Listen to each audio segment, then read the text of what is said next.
I dare you to fix me. I'm crossing the line again, falling on my knees. Assalamualaikum warahmatullahi wabarakatuh. I dare you to fix me. Alhamdulillah, wassalatu wassalamu ala rasulillah. Saya Yudi Pramuko, tukang donat dari para YouTuber tertua di semesta. Yang sedang viral adalah tentang melemahnya perlawanan dari masyarakat Rempang, dan mereka menghadapi saudara-saudara mereka sendiri yang bersenjata, yang menggunakan gas air mata dan menggunakan kekerasan, sementara rakyat Rempang yang memiliki kampung bertahun-tahun mereka tinggal, yang hendak dikosongkan, mereka semakin tidak berdaya. Dan itulah yang terjadi di Rempang hari-hari ini.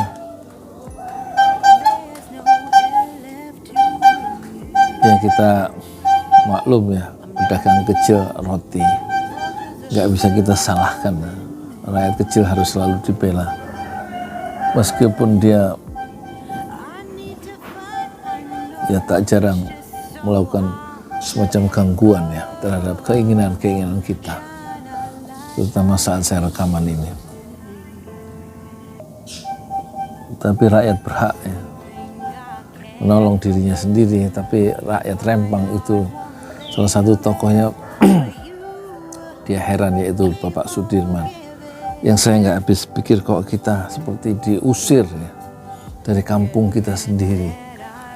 Dia merasa dia nggak menolak Rempang Eco City ya, kawasan industri yang akan dikembangkan di atas tanah 2000 hektar itu. Tapi kenapa saya harus diusir ya dari kampung saya sendiri? Jadi sebenarnya ada aspirasi yang nggak ditangkap dengan jelas ya, terutama oleh perusahaan yang akan mengelola lahan 17.000 hektar itu, yaitu PT Mega Elok Arta Graha ya.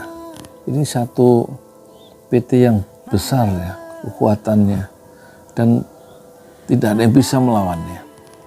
Grup dari Arta Graha Network, anak perusahaannya adalah PT Meg atau Megah Elok Arta Graha, yang akan membangun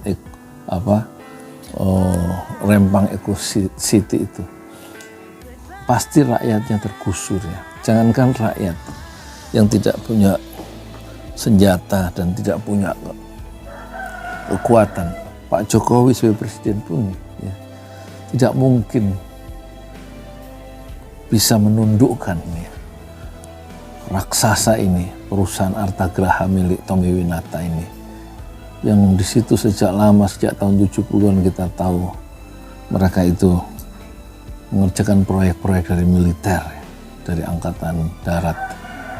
Misalnya membangun Koramil di Singkawang, itu pertama kalinya itu Tony Winata, yang awalnya laki-laki yang tidak punya apa-apa, kemudian bisa berkembang setelah berkolaborasi dengan kekuasaan zaman Orde Baru.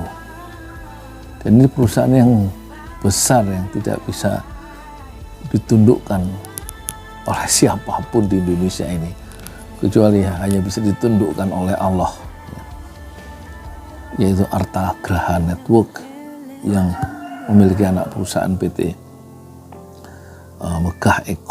Megah Elok Arta Graha, yang akan membangun Rempang Eco City. Itu dulu yang poin yang pertama ya. Jadi rakyat meskipun melakukan perlawanan dan sekarang sudah ditahan sekitar 43 orang, dan oleh PP Muhammadiyah itu diserukan kepada pemerintah, satu, cabut proyek strategis nasional yang sering menimbulkan konflik dalam masyarakat itu katanya. terutama dalam persoalan-persoalan agraria pertanahan.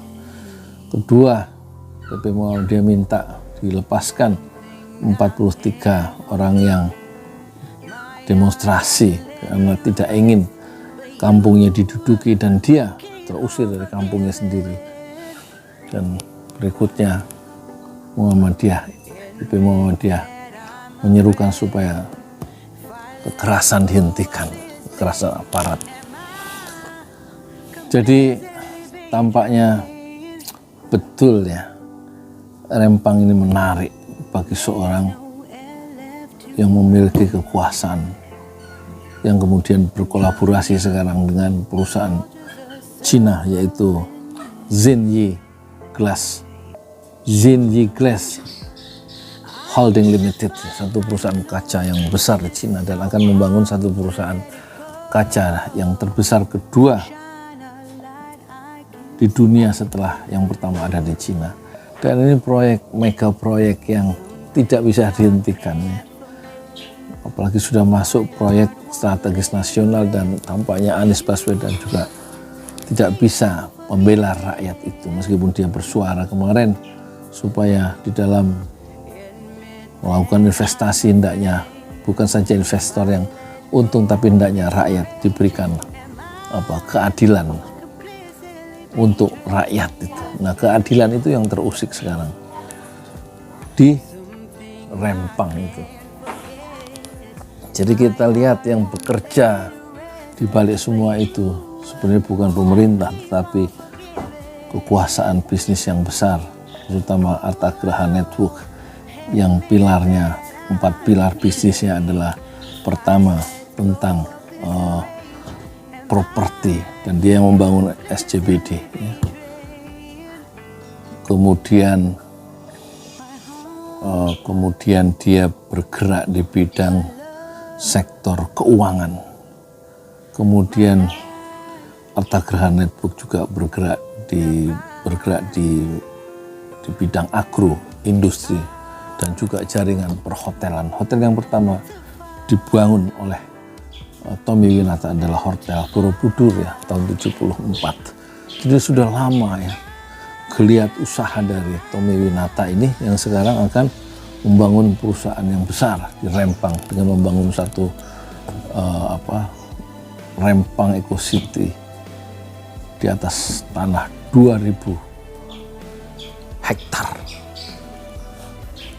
Dan tampaknya inilah pekerjaan presiden berikutnya. Tampaknya Anies juga tidak akan berdaya melawan ya kekuatan kapitalisme global yang bersekutu dengan kapitalisme yang ada di Nusantara. Betul ucapan dari pujangga besar Belanda Multatuli bahwa Indonesia adalah seperti sepotong surga di Khatulistiwa.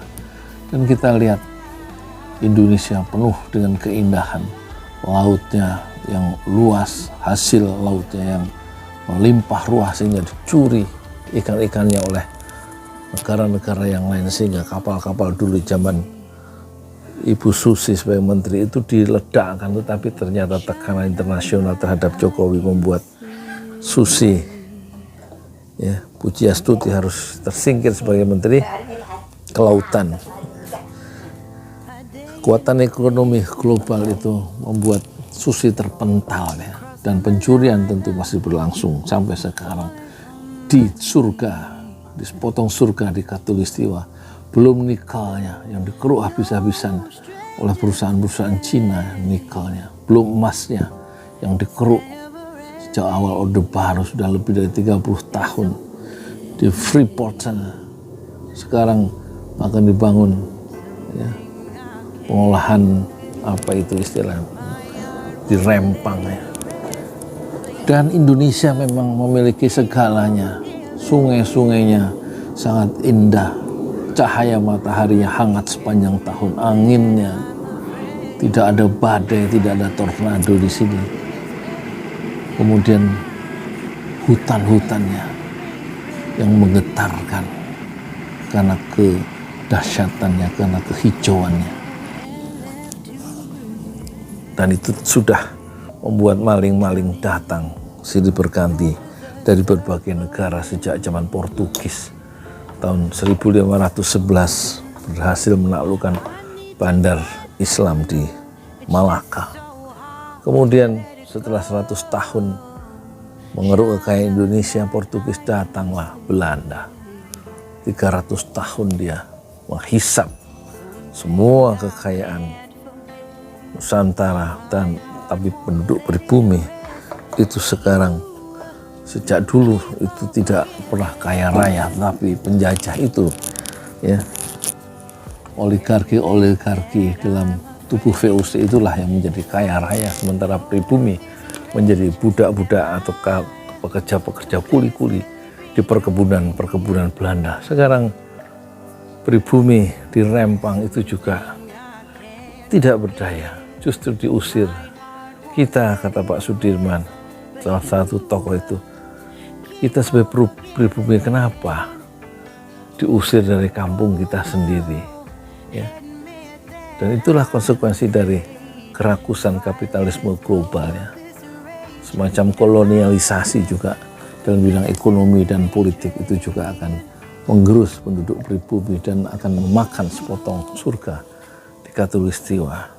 Dulu bahaya bahan-bahan rempah-rempah menjadi yang utama, sekarang ada nikel, ada tambang batu bara, ada gas, ada minyak, semuanya menjadi incaran, ya, mata-mata yang nanar dari kapitalisme global yang serakah itu.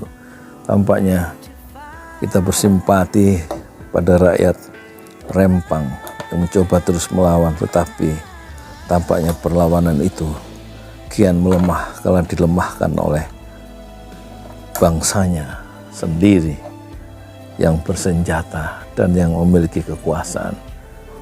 Dan kekuasaan atau penguasa di sepotong tanah surga di Katulistiwa ini, penguasa-penguasanya berpesta pora bersama para saudagar-saudagar, bersama para pedagang-pedagang di atas derai air mata penduduk negeri yang kita sebut sebagai pribumi.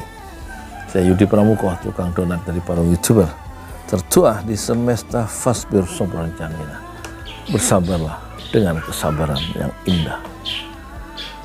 Dan yang datang ke Indonesia bukan hanya Portugis, bukan hanya Spanyol yang mencuri, yang mengeruk kekayaan Nusantara kita. Ada Belanda, ada Perancis saat dipimpin oleh D'Andes, Gubernur D'Andes. Ada Inggris saat Indonesia dijajah oleh Inggris dengan gubernurnya Sir Stamford Raffles. Kemudian ada Jepang, dan kemudian kerakusan para kolonial itu, ya, disambung dengan kerakusan para kapitalis yang sekarang berjaya. Kapitalis yang terakhir tentu saja kapitalisme timur yang bernama Tiongkok.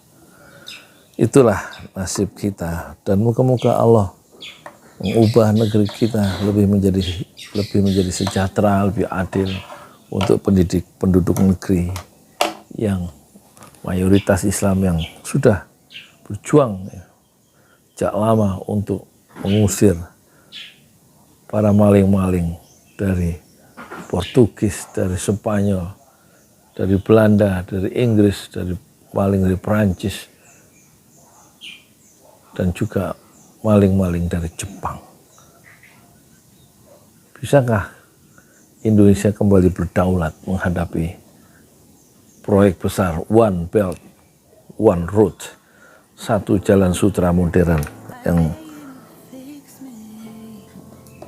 mengatur jalur-jalur perdagangan 168 negara yang disetir oleh kapitalisme Tiongkok?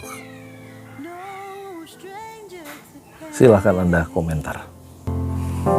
It's never ending. It's only